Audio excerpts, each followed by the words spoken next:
One of the most powerful forms of emotional freedom is learning to stop taking everything personally.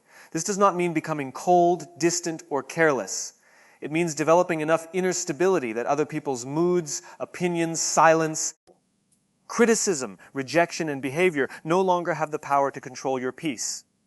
Too many people spend their lives reacting to things that were never truly about them. Someone becomes distant, and they immediately wonder what they did wrong. Someone speaks harshly, and they spend the entire night replaying the conversation. Someone does not appreciate their effort, and suddenly they begin questioning their own value. This habit slowly teaches you to measure yourself through the reactions of other people, and that is one of the fastest ways to lose your emotional independence. You have to understand that people act according to what is happening inside of them.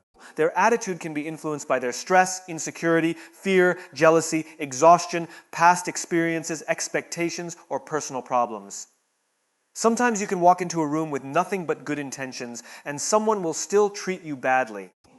That does not automatically mean you have done something wrong. Sometimes someone is fighting a battle you know nothing about. Sometimes their behavior has very little to do with you and everything to do with the way they see themselves and the world around them. When you understand this, you stop immediately turning every negative interaction into a judgment about your worth. Think about how much energy is wasted when you constantly try to decode other people. Why did they leave me on read? Why did their tone change? Why did they compliment someone else but not me? Why did they stop inviting me? Why did they look at me like that? Why did they suddenly become distant? These questions can become a prison when you allow them to control your thoughts. Your mind starts creating stories without evidence, and before you know it, you are emotionally suffering over something you may have completely misunderstood. Being unbothered means learning to say, I don't know what is happening in their mind, and I don't need to invent an explanation. This is where emotional discipline begins. You cannot control what people say about you, how they perceive you, whether they appreciate you, or whether they choose to stay in your life. But you can control the meaning you attach to those things. If someone criticizes you, listen carefully. If there is something useful in the criticism, learn from it. If there is nothing useful, let it pass. Not every opinion deserves a place in your identity. Someone can misunderstand you without you needing to spend hours proving yourself. Someone can dislike you without you needing to convince them to love you. Someone can walk away without you chasing them down the road, asking them to reconsider. There is tremendous strength in realizing that you do not have to respond to everything. You do not have to defend yourself against every accusation. You do not have to correct every misunderstanding. You do not have to attend every argument you are invited to. Sometimes silence is not weakness. Sometimes silence is emotional intelligence. When you are secure within yourself, you become selective about what deserves your attention. You begin asking yourself a different question. Does this deserve my peace? That question can save you from countless unnecessary battles. Imagine someone making a negative comment about you. The old version of you might immediately become defensive. You might explain yourself, argue back, send a long message, or spend hours thinking about what they said. But the stronger version of you pauses. You breathe. You consider whether there is anything worth learning. If there is, you take responsibility and improve. If there isn't, you release it. That is the difference between emotional maturity and emotional reactivity. You are not allowing another person to dictate your emotional state simply because they decided to say something. Stopping personalizing everything also means understanding that rejection is not always a reflection of your value. Someone may not choose you, and that does not mean you are unworthy. A person may not recognize your potential, and that does not erase your potential. A relationship may end, and that does not mean you are impossible to love. A job opportunity may go to someone else, and that does not mean you are incapable. One closed door is not a final statement about who you are. Sometimes people simply want different things. Sometimes circumstances do not align. Sometimes timing is wrong. Sometimes another person is simply not capable of giving you what you need. If you make every rejection a personal verdict, you will constantly be fighting against yourself. The goal is not to become someone who never feels hurt. You will feel disappointed. You will experience rejection. You will encounter disrespect. You will have moments when someone's words sting. Being unbothered does not mean pretending you have no emotions. It means you refuse to let temporary emotions make permanent decisions for you. You can feel something without becoming controlled by it. You can acknowledge pain without allowing pain to define your identity. You can be disappointed without becoming bitter. You can be angry without becoming destructive. You can walk away without needing revenge. The more you build your own identity, the less dependent you become on external approval. When you know your values, your goals, your boundaries, and the kind of person you are trying to become, other people's opinions become information rather than instructions. They may have an opinion about your life, but they do not get to live it for you. They may judge your choices, but they do not have to carry the consequences of those choices. They may misunderstand your journey, but they do not know every chapter of your story. So train yourself to pause before reacting. When someone changes their behavior, do not immediately blame yourself. When someone criticizes you, examine the message instead of automatically accepting the judgment. When someone walks away, allow them to walk. When someone refuses to understand you, stop exhausting yourself trying to force understanding. Protect your attention. Protect your emotional energy. Protect the version of yourself you are working so hard to build. Your peace becomes powerful when you stop handing strangers, friends, partners, coworkers, and even people from your past the authority to determine how you feel about yourself. The moment you stop taking everything personally, you stop living in reaction to the world and start living from a place of choice, confidence, and inner control. Mastering your emotional responses is one of the clearest signs that you are becoming stronger from the inside. Life will constantly give you reasons to react. Someone will say something disrespectful. Someone will ignore you. Someone will disappoint you. Someone will misunderstand you. Someone will suddenly change toward you. Someone may try to provoke you just to see whether they can control your emotions. If you allow every situation to dictate how you feel and how you behave, then you are giving other people control over your inner world. Emotional strength begins when you realize that you may not be able to control what happens around you, but you can train yourself to control what happens within you. There is a huge difference between having emotions and being controlled by them. You are human, so you will feel anger, sadness, jealousy, disappointment, fear, and frustration. The goal is not to eliminate these emotions. The goal is to stop allowing a temporary emotion to make a permanent decision.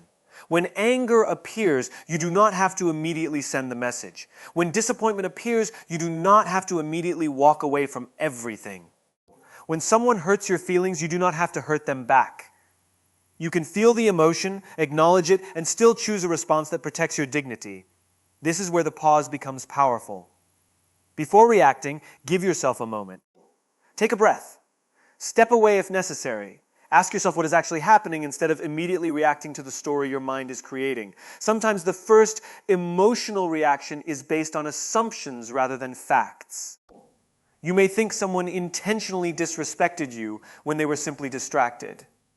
You may believe someone is ignoring you when they are dealing with something you know nothing about. You may assume someone wants to hurt you when they are simply responding from their own insecurity. A pause gives you the opportunity to separate reality from interpretation. You also have to stop believing that every emotion deserves immediate action. Feelings are signals, not commands. Anger may tell you that a boundary has been crossed, but it does not tell you how to respond. Fear may tell you that something feels uncertain, but it does not automatically mean you should run away. Jealousy may reveal insecurity, but it does not justify controlling another person. Sadness may tell you that something mattered deeply, but it does not mean you should give up. Your emotions can provide information without becoming the person making every decision. Think about how many mistakes happen because people react in the heat of the moment. A harsh message gets sent. A relationship ends during an argument. A valuable opportunity is rejected because of temporary frustration. A person says something they later regret. Then, once the emotion disappears, they realize that they were responding to a moment rather than thinking about the consequences. Emotional maturity means learning to think beyond the next 5 minutes. Ask yourself, will I be proud of this response tomorrow? That single question can change the way you handle difficult situations. Another important part of emotional control is refusing to give people the reaction they are trying to get from you. Some people intentionally provoke others because they enjoy feeling powerful when they can trigger anger, insecurity, or desperation. If someone knows exactly what to say to make you lose control, they have discovered a button inside you. Your responsibility is not to make them stop pressing the button. Your responsibility is to remove the button. When you become emotionally disciplined, manipulation becomes much harder because you no longer provide the reaction that gives manipulation its power. This does not mean tolerating disrespect or allowing people to cross your boundaries. In fact, emotional control makes your boundaries stronger. You can say no without screaming. You can leave without creating a scene. You can confront an issue without becoming abusive. You can tell someone that their behavior is unacceptable without losing yourself in the conversation. A calm boundary is often more powerful than an emotional explosion because it communicates that you are in control of yourself. You must also learn not to make decisions when you are emotionally overwhelmed. When you are extremely angry, wait. When you are deeply hurt, give yourself time. When you are desperate for someone's attention, do not chase them simply to relieve the discomfort of uncertainty. When you are afraid of losing someone, do not abandon your self-respect just to keep them.